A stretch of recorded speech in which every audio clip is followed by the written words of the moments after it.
দিলাম আমি যে তোমাদের সৎ মা, কোনোদিন সৎমার চোখে দেখছি? কোনোদিন খারাপ কিছু বলছি তোমাদের? আর তোমাদের অনেক ভালোবাসছি না? তোমাদের জন্য তো আমি একটা নিজের সন্তান নেই নাইকা। তোমরা যাতে কিছু করছো তাও তো তোমাদের কোনোদিন আমি খারাপ চোখে দেখি নাই। তোমরা যখন যা চাইছো সব কিছু তোমাদের দিচ্ছি, তোমাদের সব আশায় পূরণ করছি। কিন্তু কলি তুমি যে এই কাজটা করো আমি কোনোদিন কল্পনা করতে পারি নাই।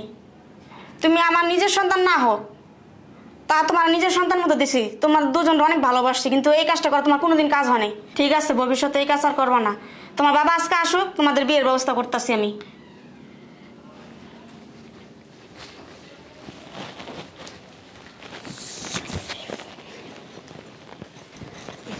আসে না কেন? কি বল? আব্বুরা একটা ফোন দিম। ওই যাইছে পড়ছে মনে হয়, আর ফোন দিতে হবে না।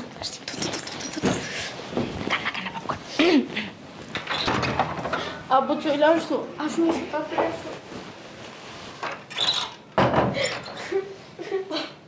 কি হয়েছে, কান্নাকাটি কি? আসলে আব্বু, আম্মু যে কাজটা করবো আব্বু কখনো ভাবতে পারিনি। তোমার অনেকবার বলছি কিন্তু তুমি বিশ্বাস করো না। তুমি আম্মুরে এত ভালোবাসো, কিন্তু সে প্রতিদিন এইভাবে দিব আমরা বুঝতে পারিনি। আম্মু যে জঘন্য একটা কাজ করবো আব্বু আমরা কখনোই ভাবিনি। তুমি আম্মুরে কত ভালোবাসো, কত ভালোবাসো। এই ধর এটা। ওই ছেলে কই?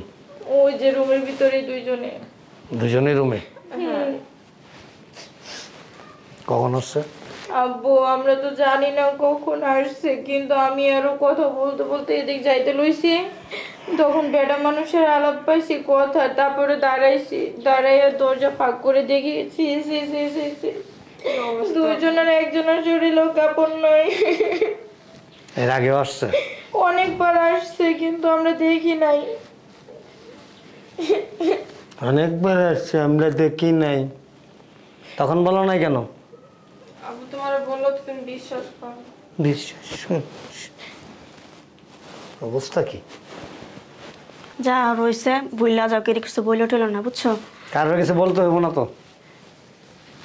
কোলে বসো। আসসালামু আলাইকুম। কোলে বসো। কেন, এটা কেমন কথা বলতেছো? কোলেই তো আসছিল। কে কুল আসছিল? আমি তো দেখলাম, আমার চোখ দুইটা তার অন্য জনের চোখ না, আমার নিজের চোখ। তো মাথা ঠিক আছে? আমার মাথা ঠিক আছে বিদায় এখনো ঠিক আছে আমি, তা না হইলে এতক্ষণে তুমি আর এই যে তোমার কি নাগর, এই দুইজনের অবস্থায় খারাপ থাকতো। এটা কেমন কথা বলতেছো তুমি? এত নোংরা কেন তুমি? তুমি কিছু শুনছো না দেখছো? চুপ! বেয়াদব! এত নোংরা কেন? এত নোংরা মন মানসিকতা কেন তোমার? তোমাকে আমি অনেক বিশ্বাস করতাম। তুমি এত বছর আমার এই চিল্লা। আমার মুখ দিয়ে না অন্য কিছু বের করো না। এই তোমার ছেলের বয়সী। আমার ছেলের বয়সী তো। তোমার ছেলের বয়সী, ওর সাথে তোমার এই কুকর্ম করতে তোমার বিবেক, তোমার চোখ, তোমার মন মানসিকতা, চিন্তা চেতনা কোনো কিছুই কি বাধা দেয় নাই? তুমি কি বলতেছো এসব না জানা না শুনা? আমি কি বলতেছি তুমি বোঝো না? তুমি কিছু বোঝো না? তুমি কি বাচ্চা? ফিটার খাও। আমি তো বুঝতেই পারতেছি তুমি কি বলতেছো আমার এইসব কথা। কিছুই বুঝতে পারবে না তো, কাজ তো হয়ে গেছে। কাজ তো হয়ে গেছে। আমি অফিসে থাকি, মেয়েরা বিভিন্ন কাজে ব্যস্ত থাকে বা বাইরে যায়, এই সুযোগে তুমি তোমার নাগরকে নিয়ে তোমার যা করার তা তো করে ফেলো। তুমি না জানে মিথ্যা অপবাদ আমার দিও না। মিথ্যা অপবাদ আল্লাহ সইব না। আল্লাহ সইব না, আল্লাহ আসলেও সইব না। কারণ হইলো কি জানো, তোমাকে আমি অনেক বিশ্বাস করতাম, অনেক বিশ্বাস করছি। আর তোমাকে বিয়ে করছিলাম কেন জানো? আমার মেয়ে দুইটা ছোট ছোট তো, যেদেরকে যাতে ভালোভাবে একটু টেক কেয়ার করতে পারো, এরা মানুষের মতো মানুষ হইতে পারে।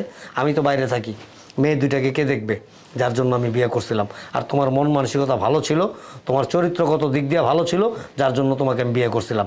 তা না হলে তোমাকে বিয়ে করার মতো কোনো ইচ্ছা আমার ছিল না। আর তুমি তো অন্ধ হয়ে গেছো, তোমার আর বইলা লাভ নাই। এই স্টুপিড, কিরে তোর বিবেকটা একটু বাধা দিল না যে একজন মায়ের বয়সী বৃদ্ধ মহিলাকে নিয়ে বেডে আইসা শারীরিক সম্পর্ক করতে রুচিতে বাঁধলো না একটু? আমার কোনো দোষ নাই, বিশ্বাস করেন আমার কোনো দোষ নাই। এই আন্টি আমাকে জোর করে নিয়ে আসছে বেডে, মাঝে মধ্যে আমাকে বেডে নিয়ে আসে, আমার সাথে সময় কাটায় আন্টি নিরিবিলি। আপনি নাকি আন্টিদের সুখ দিতে পারেন না? এই তুমি কি বলো এগুলি? আমি সত্যি কথা বলতেছি। আমি তোমার মার বয়সী, তুমি আমার নামে এমন মিথ্যা অপবাদ কেন দিতেছো? আপনি তো আজকে আমাকে জোর করে নিয়ে আসছেন, আর প্রত্যেকবার আনলে আমাকে 4000 5000 করে টাকা। এই কথা বলতে ভালো করে বলো, কি বলতাছ তুমি? দেখছেন আঙ্কেল? এই যে শাক দিয়া কখনো মাছ ঢাকার চেষ্টা করবো না। উঠো উঠো, উঠতে বলছি আমি। যাও ড্রয়িং রুমে যাও, বেরো এদিকে।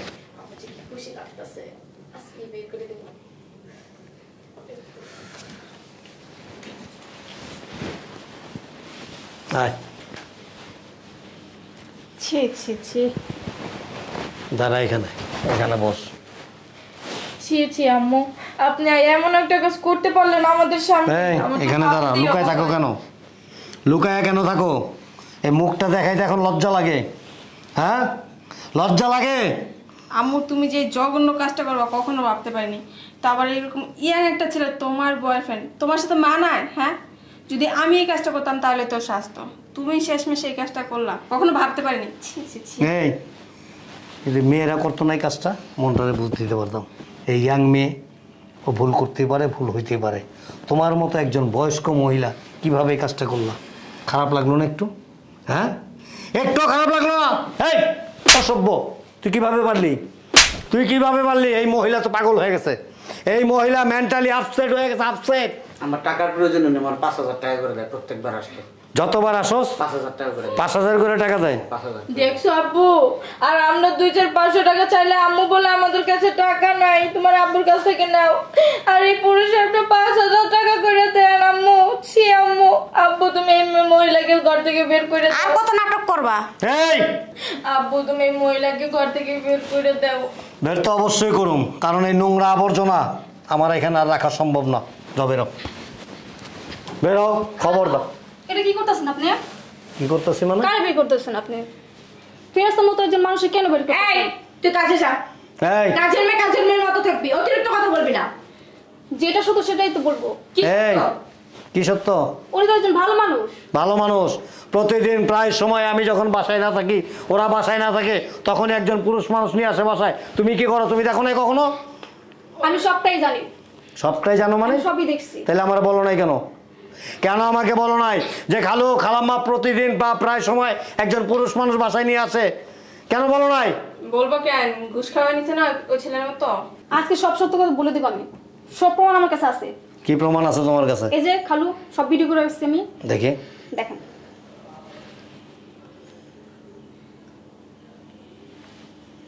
দেখেন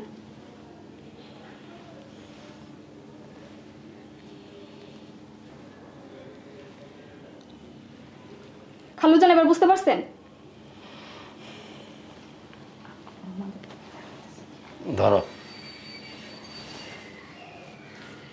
আচ্ছা লোক ঘরে যাই। এই যে, এই এদিক দাঁড়া। এটা কে?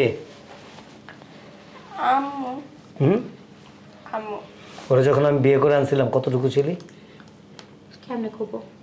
মন নেই। মনে থাকার কথাও না, কারণ তোর বয়স ছিল এই 2.5 থেকে 3 বছর, আর ওর বয়স ছিল 4 থেকে 4.5 বছর।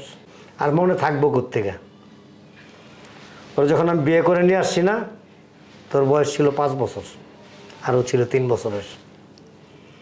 তোদেরকে মানুষ করতে গিয়া নিজে একটা সন্তান নেয় নেই। আমি তো ভাবছিলাম যে ওর কোনো শারীরিক সমস্যা আছে বা আমার মধ্যে কোনো সমস্যা আছে।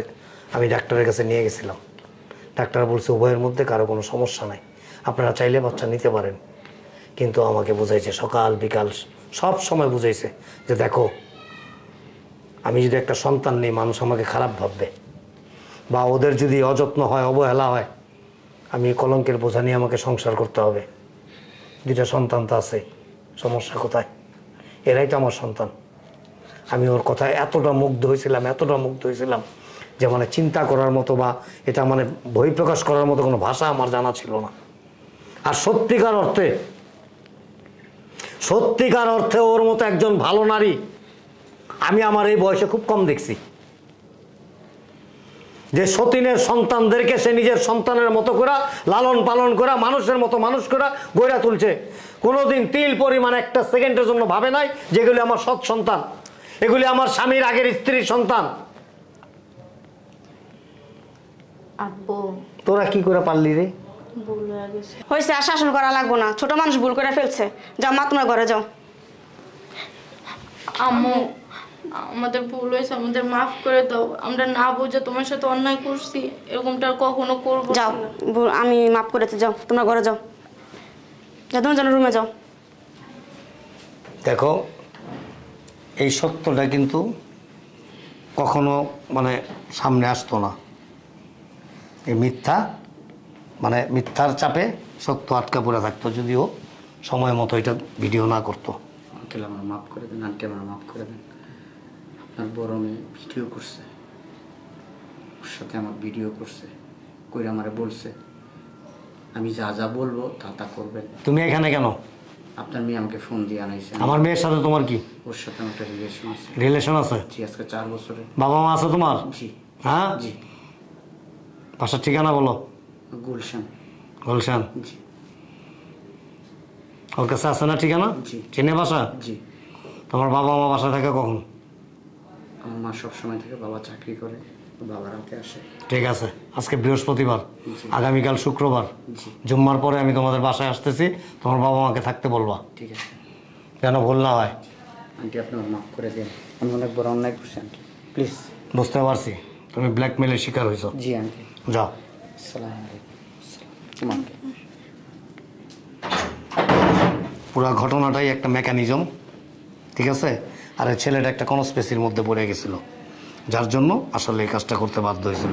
তুমি কিছু মনে করো না, তোমাকে আমি অনেক বড় একটা মিথ্যা অপবাদ দিছি, ঠিক আছে? না, কিছু মনে করার নাই।